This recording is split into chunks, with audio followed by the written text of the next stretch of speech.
Good evening, my friends. How is everybody? This is January 31st, and this is the last day for the Three Rivers Challenge that I will be participating in. I did participate on every day. I just didn't document every single day. I'm not gonna lie. It was, I just felt that added just a little too much pressure for me to document everything that I'm doing. But I did go to the grocery store. I spent $50 this month on the groceries that we needed. And so I felt good about that. Just that was on produce and vegetables and a couple of other things that was really needed here. So tonight what I'm doing, as you can see, I got these sirloin steaks from a local farmer. She's actually one of my friends, and she let me know one time when they were out of town, they came back and their freezer wasn't working. Things were still partially frozen, but they can't sell it that way. So she said, would you be interested in anything? I'm like, well, yeah, right? She wouldn't take any money, so I was very thankful that I got different types of cuts of beef. And tonight we are going to be using these. So the first thing I'm going to do is, as you can see, I'm just pat and dry some of this juice off of these steaks. And we are going to season them with some salt. I don't want to sound like other people, but I have to tell you, this is the Redmond's Real Salt, and I absolutely love it. And I'm supposed to salt and pepper it, but you know what? I am going to actually use my Montreal steak seasoning. This is a staple seasoning in the house. I purchased this in the grocery stores before, but I now will only purchase it through Azure Standard because it is the more flavorful, and I think it's because it's a better quality of ingredients that is used. So in my cast iron skillet, I have heated up a lot of olive oil, avocado oil, and we're gonna sear our steaks. I've also preheated my oven up to 425, and I'm gonna put seasoned side down. We are just gonna sear these, and I'm gonna, gives me a chance to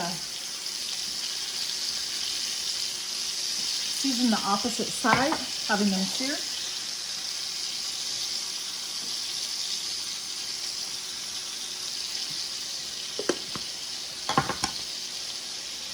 The recipe that I'm using says that I should sear on like a really high heat where it's smoking. Yeah, I'm not going to do that this time. I'm kind of doing the recipe I'm using as a guideline because for me, that's what recipes are. So we're just going to sit here and sear this and get those nice and brown on all the sides of each steak. And I'll bring you back for our next steps. I never hit record. I've been talking the whole entire time and never hit record. So I've seared the steaks. They are off. I added some sprigs of rosemary, some garlic on top, some crushed red pepper flakes. And yeah, so I'm gonna get these ready to put them back in the skillet. I can't believe I didn't do that.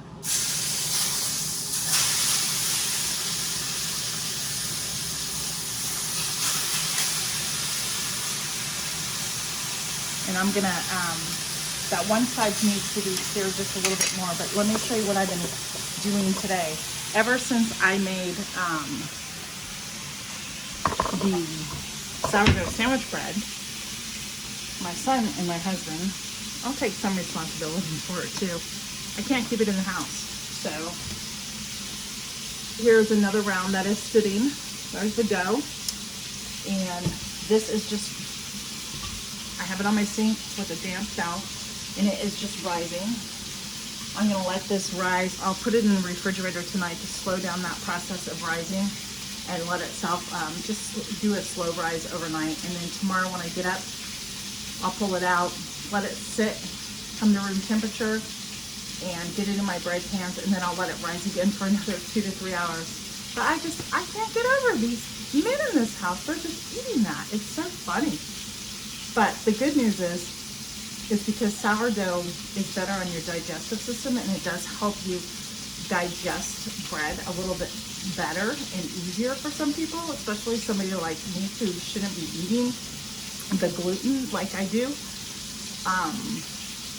It does really help, and I just watch how much I have of it, and pardon me. And so yeah, so I've got another couple of loaves I'm gonna bake tomorrow, and we are doing good. Let me show you what else we got going on. I am gonna actually get a pot holder here because I need to grab the pan on this stove there. It should be done searing because I don't want to cook them on here. I'm going to take these off and we're going to put them in the oven. It's really slow. It's really quick. I'll be right back.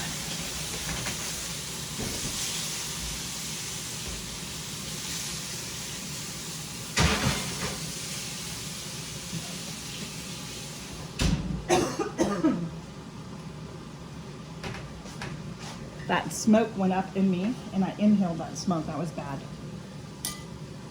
Now what I'm going to do over here is I put some butter in here. We're going to melt our butter. And here's the potatoes that I canned over the winter. I did a video on that. Easiest process. I will be canning a lot more than I did this year.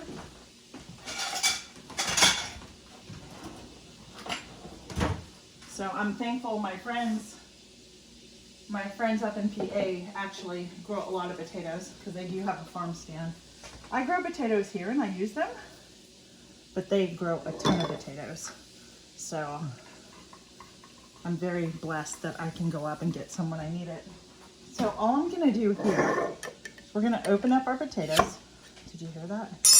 I'm gonna go drain this liquid off really quick, friends. Let me do that and I'll be right back.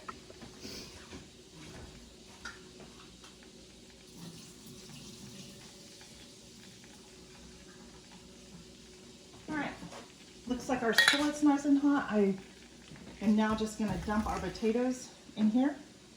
Another jar empty, which means another jar that I need to fill with something. And I have pinto beans I need to can. I have frozen cranberries that I need to can. I wanna make jelly out of that. I have tomatoes I need to can. So we're gonna add a little bit of salt on here. And to that, I think I'm going to add some crushed red peppers. Maybe too many crushed red peppers. And then, of course, parsley. Now, I have done this before in other videos, but it's my family's favorite. So whenever I decide to make potatoes, they usually are parsley potatoes. And this is fresh parsley that I did grow and dehydrated. Now we will sit there and let these things just marry together in the butter, the salt, the parsley, the crushed red pepper flakes that I use. It's just so good. Let me see if I can bring you closer. I think so. I get so nervous that I'm gonna drop the camera here.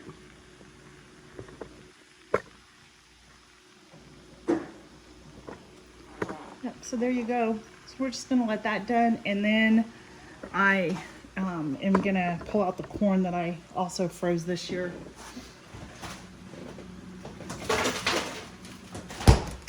I have a ton of this corn in my freezer to yet can, to put it to soups, to can in the soups, and I just haven't done that yet.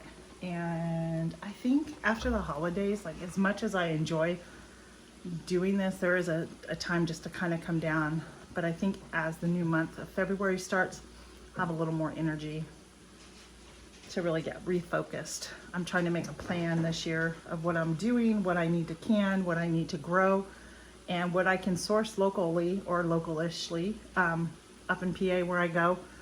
I have a lot of different connections up there, and I'm blessed by that I can get some really good produce up there at a good price. So I don't stress over it. But I have started seeds, and the reason I've started seeds so early is, one, the lavender and all that needed to be started now, but I need to see if these seeds will even germinate. They're about 2 or 3 years old, and if they don't do anything, then I'm just gonna toss them out. I do have them in my sunroom where it's cold, but I do have a heating mat, and I have grow lights that I had purchased that is looking down upon them for like 16 hours a day. Today I went in there and I was kind of just messing around with them, and the heating mats didn't feel really warm. And when I moved them, all this water from me watering them just seeped through the containers and went onto the mat. So I don't know if I shorted them out or anything like that. But we did get a few sprouts, and I can't believe that I forgot to label what it was that I planted. But my lavender hasn't sprouted yet.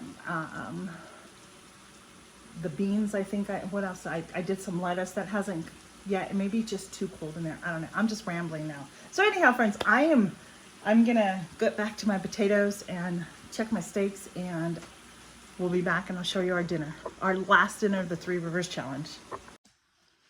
We are gonna get our food plated up. I've got the corn here.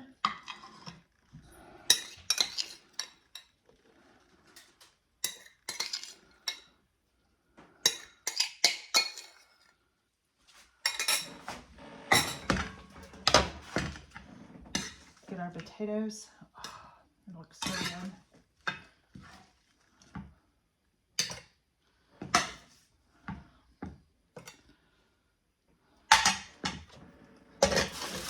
And now, here comes some of the best part ever.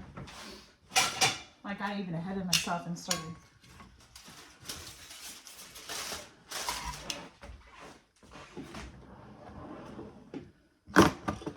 Now, I've been letting these rest.